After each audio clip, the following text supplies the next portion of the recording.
Hello dear students, आज इस video lecture के अंदर हम डिस्कस करेंगे बायोलॉजी के कुछ बेसिक एमसीक्यूज जो हैं वो यहाँ डिस्कस करेंगे। और इस एमसीक्यूज के साथ साथ आपको कुछ एक्स्ट्रा की पॉइंट्स भी मैं यहाँ पर डिस्कस करूँगा जो आपके लिए बेनिफिशियल होगा एकेडमिक एजुकेशन के हिसाब से। तो यहाँ पर फर्स्ट एमसीक्यूज में क्या कह रहा है, देखिए biology is the branch of देश साइंस।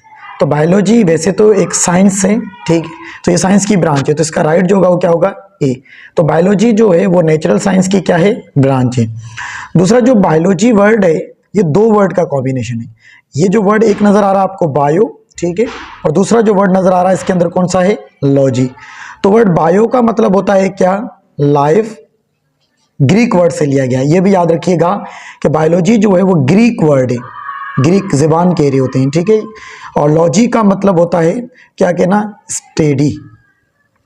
तो यहाँ पर बायोलॉजी, बायो का मतलब लाइफ है, लॉजी का मतलब स्टडी। तो दूसरे एमसीक्यू में क्या कह रहा है, the word logos means, word logos का मतलब क्या है, डिस्कस, स्टडी या नॉलेज। तो इसका राइट होगा डी, ऑल ऑफ दीज, क्योंकि बायोलॉजी के अंदर हम स्टडी करते हैं तो उसका मतलब स्टडी भी हो सकता है लॉगोस का मतलब, या उसके बारे में नॉलेज हासिल करना, या उसके ऊपर बहस करना, डिस्कस करना, तो उसको भी ए भी राइट हो सकता है, बी भी है, सी भी है। तो इसलिए तीनों ऑप्शन इसका यहाँ पर करेक्ट होंगे, तो ऑल ऑफ देम होगा इसका। फिर तीसरे एमसीक्यूज में कह रहा है फादर ऑफ बायोलॉजी, बायोलॉजी का फादर कौन है, तो इसका राइट होगा ए, एरिस्टोटल जो है या अरस्तु इसको कहते हैं कि ये बायोलॉजी का क्या है, फादर है। और ये जो थियोफ्रस्टस है ये बॉटनी का फादर है। तो बॉटनी एक डिवीजन है बायोलॉजी की, ठीक है, ब्रांच कह सकते हैं, मेजर डिवीजन भी ब्रांच भी है, तो ये बॉटनी का है। और उसके बाद जो एमसीक्यू नंबर 4 में कह रहा है study of plant is known as, तो study of plant is known as botany. तो बॉटनी के अंदर हम प्लांट्स की स्टडी करते हैं, और जूलॉजी में हम किसकी स्टडी करते हैं, एनिमल्स की। अगर यहाँ पर एनिमल होता तो जूलॉजी होता। माइक्रोबायोलॉजी में हम माइक्रो ऑर्गेनिज्म की स्टडी करते हैं जो छोटे छोटे जानदार होते हैं। और मॉर्फोलॉजी बायोलॉजी की ब्रांच है जिसमें हम जानदारों के बाहर के स्ट्रक्चर की स्टडी करते हैं। इट मीन एक्सटर्नल स्ट्रक्चर किस तरह का है, वो जानदार बाहर से दिखने में कैसा है, तो उसकी स्टडी को कहते हैं मॉर्फोलॉजी। फिर एमसीक्यू नंबर 5 में क्या कह रहा है, बैक्टीरिया और माइक्रो ऑर्गेनिज्म। जी बैक्टीरिया बिल्कुल माइक्रो ऑर्गेनिज्म है, which studied under the dash division of biology. तो ये सी इसका राइट होगा। तो बायोलॉजी की 3 मेजर डिवीजन होती है, जूलॉजी, तो जूलॉजी में हम किसकी स्टडी करते हैं, एनिमल्स की, याद रखिएगा। बॉटनी में हम किसकी स्टडी करें, प्लांट्स की। और माइक्रोबायोलॉजी में हम किसकी स्टडी करते हैं, माइक्रो ऑर्गेनिज्म की। तो यहाँ पर जो बैक्टीरिया है वो माइक्रो ऑर्गेनिज्म है, तो वो किसकी स्टडी, किस में स्टडी किया जाएगा, माइक्रोबायोलॉजी में स्टडी किया जाएगा। और सेल बायोलॉजी में आपको पता है सेल की स्टडी करते हैं। देन उसके बाद एक और ब्रांच यहाँ पर लिखा था, branch of biology which deal with the study of external structure. तो अभी मैंने डिस्कस किया था कि जानदारों के बाहर के स्ट्रक्चर की स्टडी को क्या कहते हैं, मॉर्फोलॉजी कहते हैं। तो इसका राइट क्या होगा, सी। एनाटॉमी, अगर इंटरनल स्ट्रक्चर होता, इधर इंटरनल वर्ड होता तो आपके लिए ब्रांच हो जाती कौन सी, एनाटॉमी। तो एनाटॉमी में इंटरनल स्ट्रक्चर की स्टडी करते हैं। फिजियोलॉजी में हम क्या करते हैं कि जानदारों के बॉडी के अंदर जो ऑर्गन मौजूद हैं या बॉडी के अंदर जो स्ट्रक्चर मौजूद है उनका काम क्या है, उनके फंक्शन की स्टडी को कहते हैं फिजियोलॉजी। जैसे हमारे पास हार्ट मौजूद है, तो हार्ट का काम क्या है, हार्ट ब्लड सर्कुलेट करता है, किस तरह करता है, तो वो ओवरऑल उसके फंक्शन की स्टडी को कहते हैं हार्ट फिजियोलॉजी का नाम देंगे। तो फिजियोलॉजी में हम किसी भी जानदार के ऑर्गन की या बॉडी के अंदर के स्ट्रक्चर जो हैं उनकी स्टडी को क्या कहते हैं, फिजियोलॉजी। और माइक्रोबायोलॉजी में वही सेम हमने डिस्कस किया है, माइक्रो ऑर्गेनिज्म। फिर हम सीक्वेंस नंबर देखें 7 में क्या कह रहा है, study of drug is called, drug की स्टडी को क्या कहते हैं, तो फार्माकोलॉजी कहते हैं। तो फार्माकोलॉजी मतलब ड्रग की स्टडी। मॉलिक्यूलर बायोलॉजी में पढ़ते हैं हम किसके बारे में, बायोमोलिक्यूल्स, वो मॉलिक्यूल जो लिविंग ऑर्गेनिज्म के लिए क्या होंगे, इंपॉर्टेंट है या बॉडी उनसे मिलकर बनी हुई है, तो उनकी स्टडी को हम क्या कहेंगे, मॉलिक्यूलर बायोलॉजी का नाम देते हैं, ठीक है।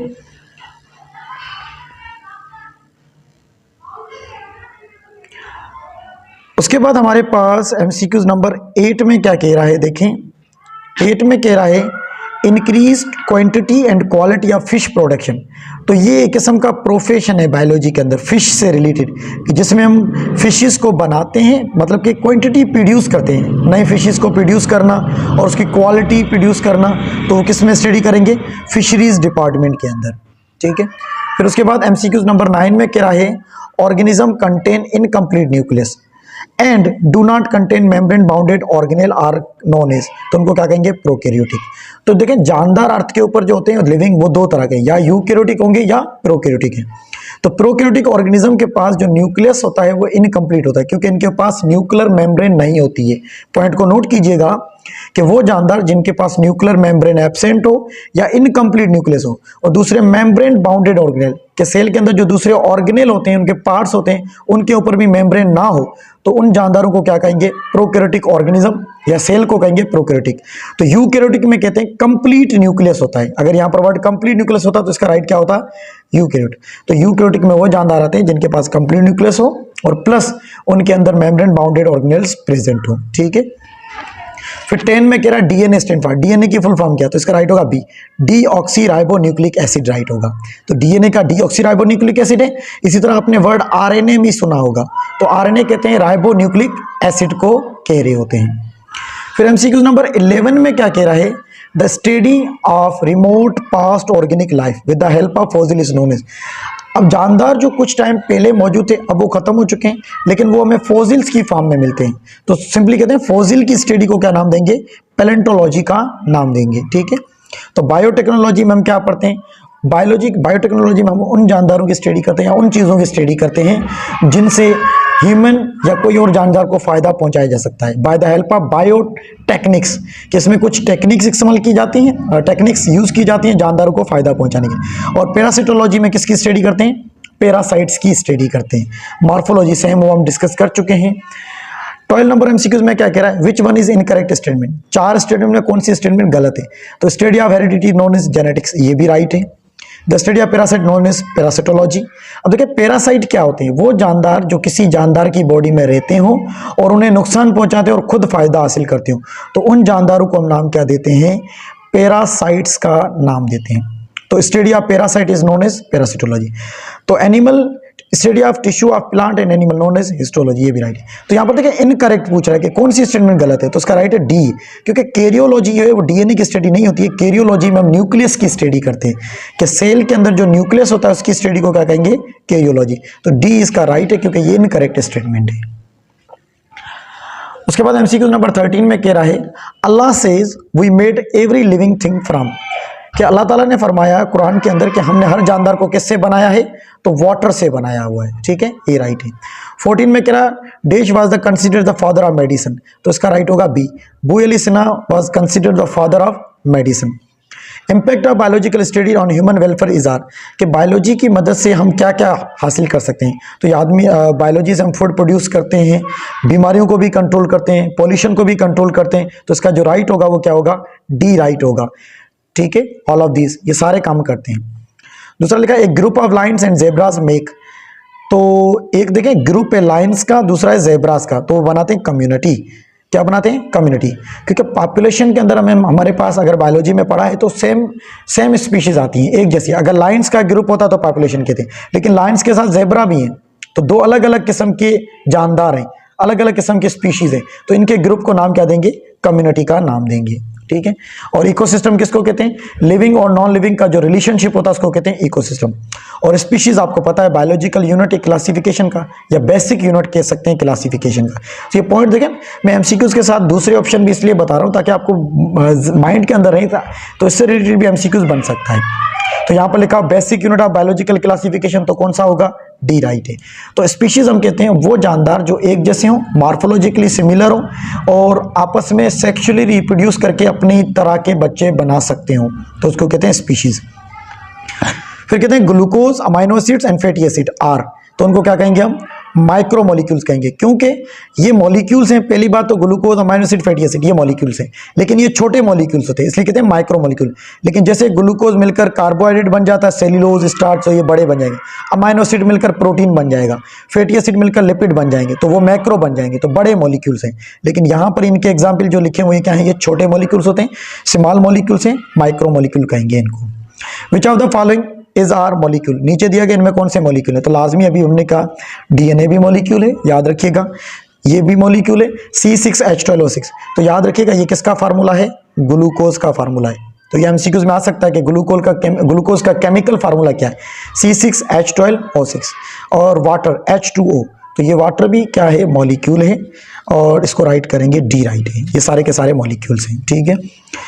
एक ग्रुप ऑफ सिमिलर सेल, जब सेल का ग्रुप कंबाइन हो जाए और वो कोई खास काम परफॉर्म करे, तो group of similar cell that perform spice function is called, तो उसको नाम देंगे टिश्यू का नाम देंगे, ठीक है।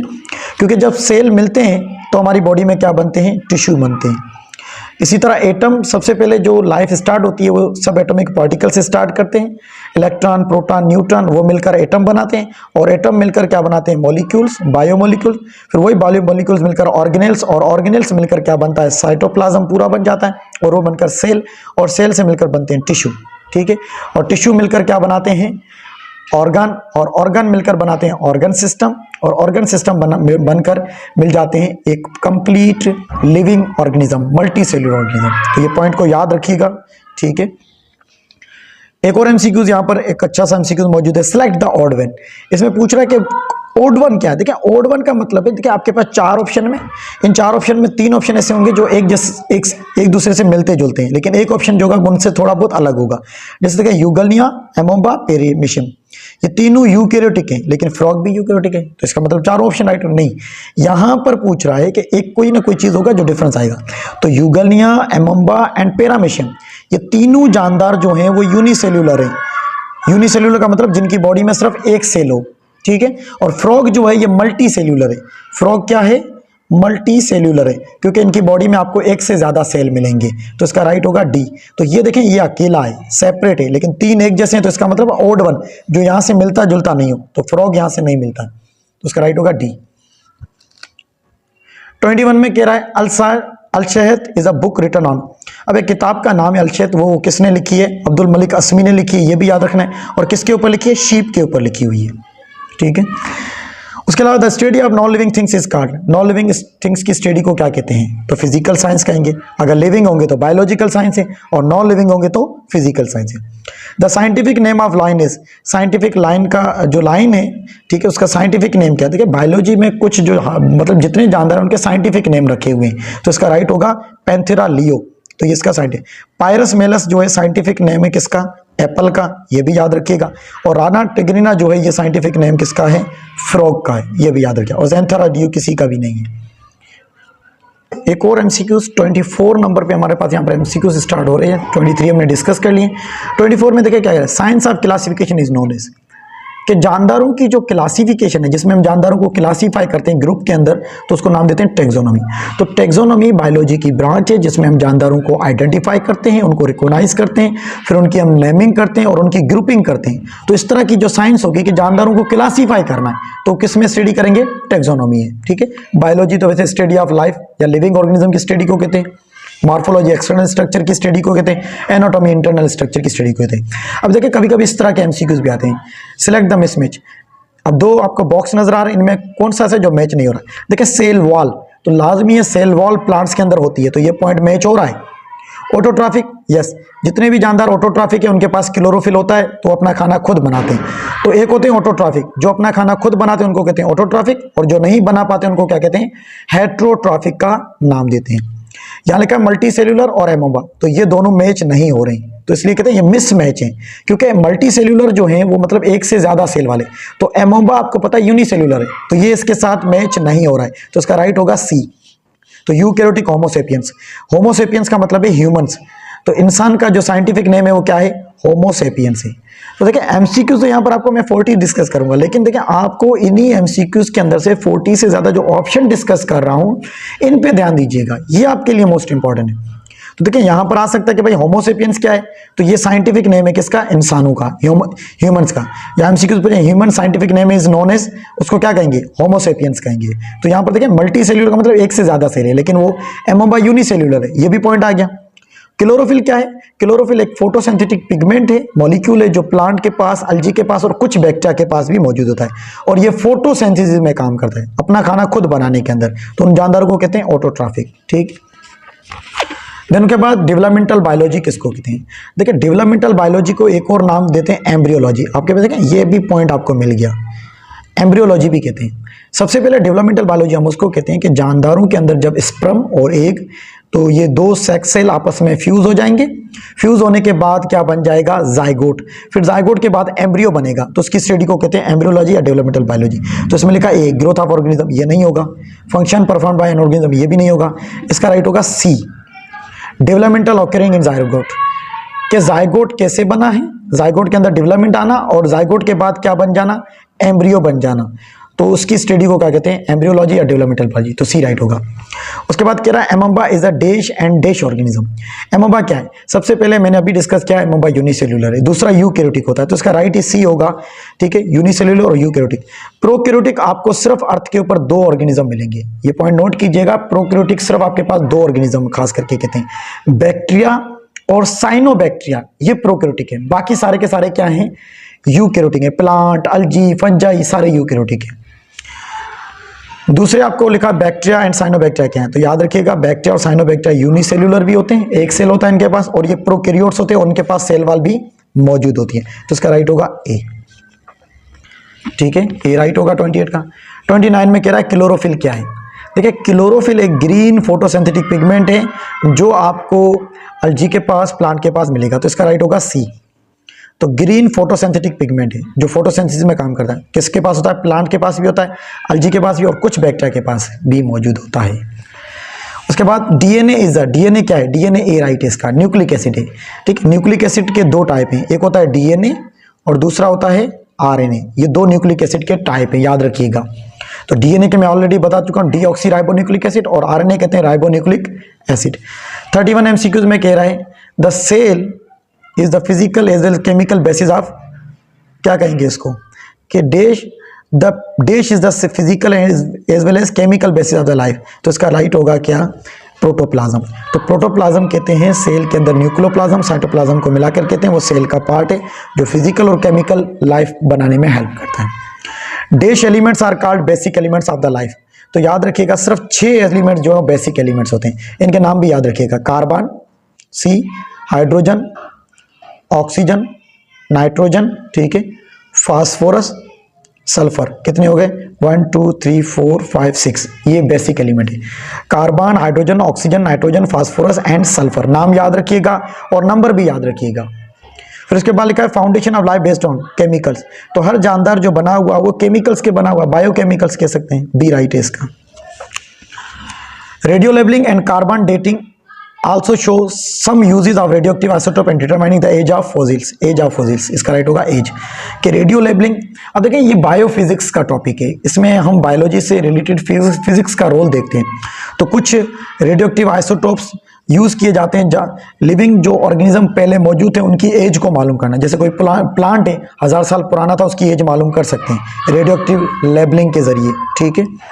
Bio element consider is vital for the life, तो 16 बायो एलिमेंट्स होते हैं जिसमें 6 बेसिक एलिमेंट है, 10 जो है वो नॉर्मल है, तो 16 टोटल बायो एलिमेंट्स होते हैं। और अगर बेसिक पूछेंगे तो 6 हैं, ठीक है, बेसिक वर्ड आ जाए तो 6 हैं और बायो आ जाए तो कितने होंगे, 16 है।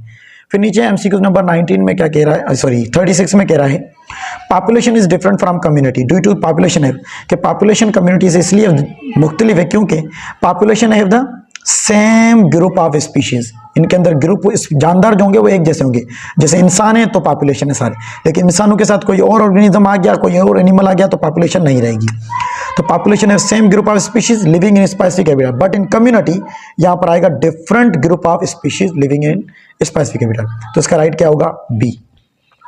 उसके बाद Homo sapien is the scientific name of human, यह भी हमने डिस्कस किया है, ठीक है। तो होमोसेपियंस का नाम क्या होगा, ये ह्यूमंस का नाम है। तो ओनियन का आप खुद सर्च करिएगा, ये भी आ सकता है, ठीक है। वैसे मैं बता देता हूं, इलियम सीपा। केट का क्या है, केट का है फेलस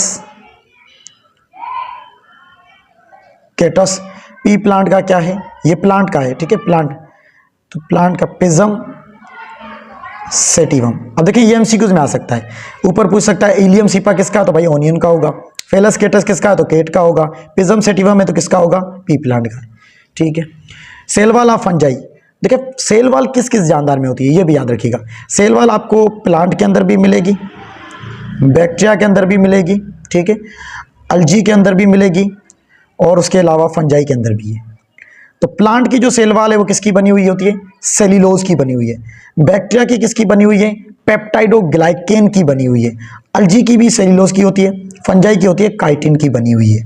तो याद रखिएगा बी राइट है इसका, क्या, काइटिन, ठीक है। तो सेल्यूलोज की किसकी बनी हुई है, अगर यहाँ पर प्लांट होता तो सेल्यूलोज कह सकते हैं। इसके अलावा एक और केमिकल होता है जिसका नाम होता है पेप्टाइडो ग्लाइकेन, ये बैक्टीरिया के अंदर होती है, सेल वाल इसकी बनी होती है बैक्टीरिया के अंदर, पेप्टाइडो ग्लाइकेन। ठीक है। वायरसेस क्या होते हैं? तो वायरसेस नॉन सेल्यूलर होते हैं। देखिए याद रखिएगा, वायरस के पास कोई सेल नहीं है, तो वायरस को नॉन लिविंग भी कहते हैं, लिविंग भी कहते हैं। कुछ कैरेक्टर लिविंग के हैं वायरस के अंदर, कुछ नॉन लिविंग है, तो वायरस को कहते हैं border line between living and non living. तो इसका राइट होगा सी, क्योंकि वायरस नॉन सेल्यूलर है, ना तो वायरस के पास सेल है एक है ना ज्यादा है, तो इसके अंदर होता है सेल एक भी नहीं है, नॉन सेल्यूलर। ठीक है। और दूसरा, वायरस को ना यूकैरियोटिक कहेंगे ना प्रोकैरियोटिक कहेंगे, क्योंकि उसके पास सेल है ही नहीं। उसके बाद लास्ट एमसीक्यू से एड्स इज काज्ड बाय, तो ये वायरस से रिलेटेड, एड्स कौन काज करता है? वायरस की वजह से होती है, और एड्स जो काज करता है उस वायरस का नाम होता है HIV वायरस। ठीक है। तो ये आपके पास 40 एमसीक्यू, और प्लस हमने यहाँ पर आपको कुछ एक्स्ट्रा की पॉइंट भी डिस्कस किए जो आपके लिए मोस्ट इंपॉर्टेंट और ये हर टेस्ट के अंदर काम के भी हैं। Thank you.